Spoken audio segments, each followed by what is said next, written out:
Assalamualaikum teman-teman Milanisti semua, ketemu lagi dengan Maestroza Channel. Sebelum nonton video-video kita, jangan lupa untuk di subscribe dan tonton videonya sampai habis ya, supaya Maestroza bisa terus semangat berbagi info tentang klub kesayangan kita, AC Milan.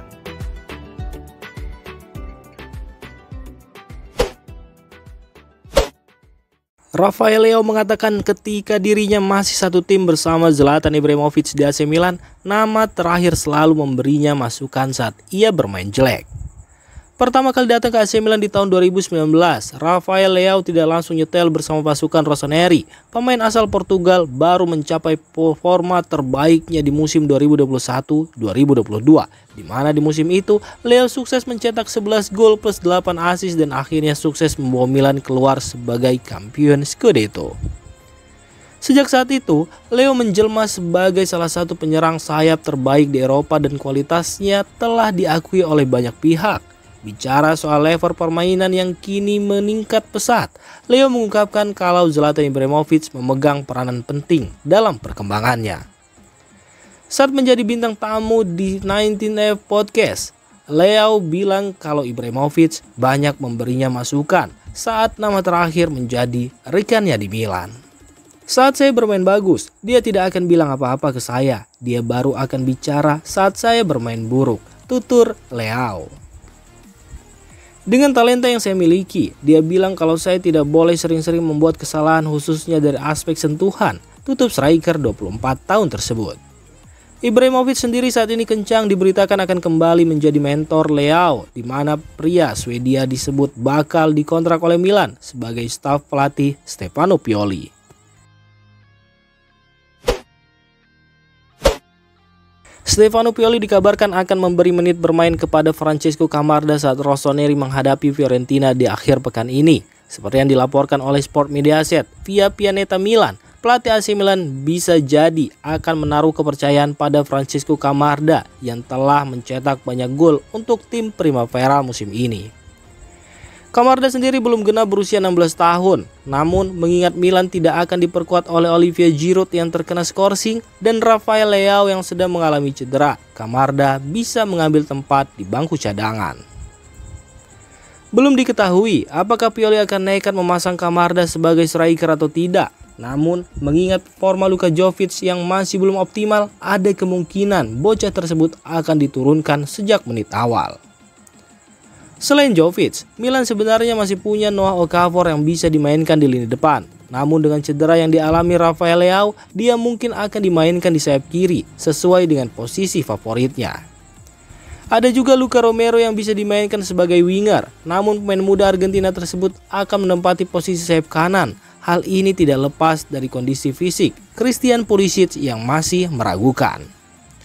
Akan sangat berisiko jika Milan memaksakan pemain asal Amerika Serikat tersebut untuk bermain penuh, mengingat setelah ini mereka akan langsung berhadapan dengan Borussia Dortmund di pertandingan lanjutan babak grup Liga Champions. AC Milan sepertinya gagal mengembalikan Luka Jovic ke performa terbaiknya saat masih di Eintracht Frankfurt, membuat manajemen harus melakukan intervensi di lini serang. Saat mendatangkan Luka Jovic dari Fiorentina di musim panas kemarin, AC Milan berharap bisa mengembalikan performa sang pemain seperti ketika masih membela Eintracht Frankfurt di Bundesliga. Saat itu, Jovic tampil dominan dan berhasil membuat Real Madrid kepincut. Sejak kedatangannya, pemain asal Serbia tersebut digadang-gadang sebagai penerus Karim Benzema yang sudah mulai menua. Namun sayang, harapan Rossoneri pupus. Sejauh ini Jovic gagal jadi pemain yang memberi dampak positif bagi tim, memaksa pihak klub untuk melakukan intervensi. Menurut media Tuttosport, saat ini pihak klub sedang mengevaluasi beberapa nama, dengan nama Aikor Adams berada di urutan teratas dalam daftar. Pemain asal Nigeria tersebut bermain di Prancis untuk Montpellier dan telah mencetak 7 gol di Ligue 1.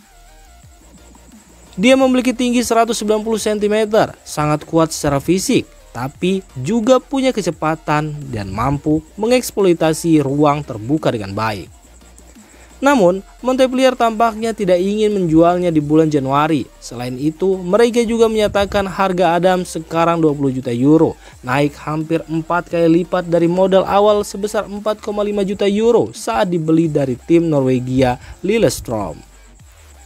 AC Milan tidak ingin terperangkap dengan satu opsi, sehingga mereka pun dilaporkan sedang mempertimbangkan beberapa opsi lainnya seperti Santiago Gimenez dari Feyenoord dan Saul Guisaraisi dari Stuttgart.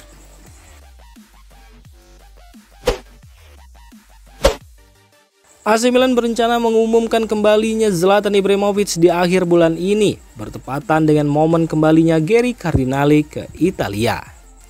Zlatan Ibrahimovic telah melakukan pembicaraan dengan Gary Cardinale dan Giorgio Furlani selama beberapa bulan terakhir, mendiskusikan kemungkinan kembalinya dia ke klub setelah pensiun dari dunia sepak bola di akhir Juni lalu.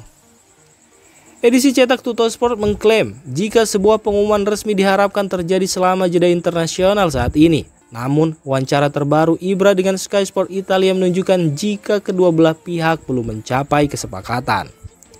Surat kabar yang berbasis di Turin itu melaporkan masih belum ada kepastian mengenai tanggal pengumuman resmi dari AC Milan, meski potensi kembalinya Ibra ke Milan sangat tergantung pada kepulangan Cardinale ke Italia.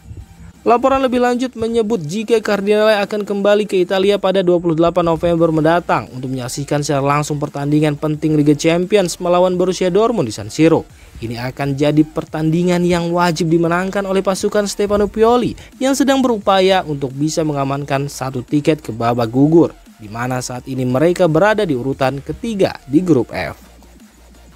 Sebelum melawan Dortmund, Milan terlebih dulu akan bertarung melawan Fiorentina yang sedang dalam tren positif. Sama seperti pertandingan Liga Champions, lawan La Viola pun jadi laga yang sangat penting bagi Milan.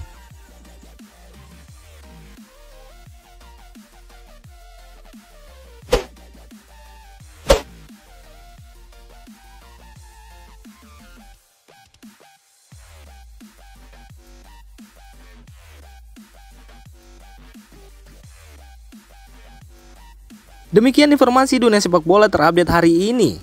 Untuk kamu yang gak mau ketinggalan seputar informasi sepak bola Eropa, silahkan like, subscribe, dan share video ini. Terima kasih.